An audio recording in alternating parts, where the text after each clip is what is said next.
Қазақ тілі сабағы 58 сабақ сөйлемдегі сөздердің байланысы. 30 жаттығуда мәтінді түсініп оқимыз. Сонан соң мәтін не туралы, жаңбырдың қандай пайдасы бар деген сұрақтарға жауап береміз және өзіміз мәтін мазмұны бойынша сұрақтар қоямыз.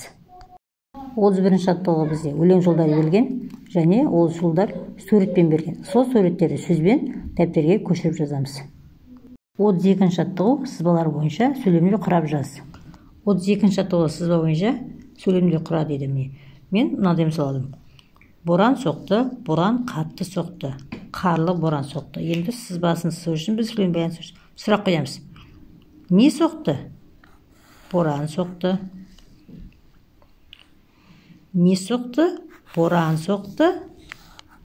Қалай соқты? Қатты соқты. Үшінші сөйлемде. Не соқты? Боран соқты. Қандай боран соқты?